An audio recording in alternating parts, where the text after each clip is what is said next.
తెలుగు రాష్ట్రాలు ఆర్థికంగా దెబ్బతినడానికి మాజీ ముఖ్యమంత్రులు జగన్మోహన్ రెడ్డి, కేసీఆర్లే కారణమన్నారు టీడీపీ సీనియర్ నేత బైరెడ్డి రాజశేఖర్ రెడ్డి. కర్నూలులో పర్యటించిన బైరెడ్డి రాజశేఖర్ రెడ్డి నిర్మాణ దశలో నిలిచిపోయిన ఓ ప్రభుత్వ పాఠశాలను పరిశీలించారు. జగన్ చేసిన తప్పుదాల వల్లే పాఠశాల నిర్మాణం పూర్తి కాలేదని బైరెడ్డి మండిపడ్డారు. ఇలాంటి గడ్డు పరిస్థితుల్లో ఏపీ సీఎం చంద్రబాబు తనకున్న అనుభవాలతో పాలనను గట్టెక్కిస్తూ వస్తున్నారని కొనియాడారు. తెలంగాణ రాష్ట్రంలో పరిస్థితి మరింత ఘోరంగా ఉందని, డబుల్ ఇంజిన్ సర్కార్ వస్తేనే అక్కడ పరిస్థితి మారుతుందన్నారు బైరెడ్డి రాజశేఖర్ రెడ్డి. జగన్ గారు మొదలుపెట్టి ఇంకా ఇట్లా ఉంది, ఇంకా దీన్ని పూర్తి చేయాలనంటే తల ప్రాణం తోకొస్తుంది.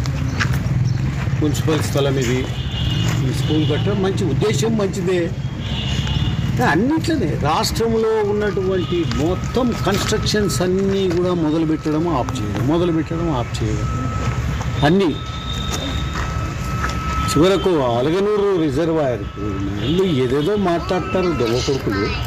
అలగనూరు రిజర్వాయర్కు అసలు మొత్తము కట్ట తెగిపోతే రిపేరు చేసే నాదులు లేడు. ఈ నాయన ఎన్నాళ్ళే కట్ట తెగిపోయి ఎన్నాళ్ళే. దానికి సమాధానం చెప్పకుండా ఎవరో వచ్చేది అంతా మాట్లాడేది పోతుంది. కన్స్ట్రక్టివ్గా ఏం చేశారో చెప్పండి. ఇదో ఇట్లా చేసి వదిలేసేది వెళ్ళిపోయింది.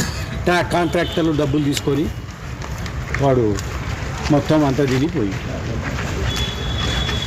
ఎంత సెంటర్ ఇది, ఎంత సెంటర్ పక్కన కేవీఆర్ కాలేజ్, రైల్వే స్టేషన్, ఈ సైడ్ కరెంట్ ఆఫీస్, అటు సైడు 7 రోడ్ల జంక్షను, రైల్వే జంక్షను.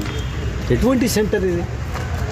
ఇది ఇంత స్థలంలో ఇది కట్టి లాస్ట్కు వదిలిపెట్టి పారిపోతే all credit should go to Jagan. ఇట్లాంటి దండిగా చేసినాడు రాష్ట్రంలో. మొత్తం రాష్ట్రం ఇట్లా నిలబడిపోయింది.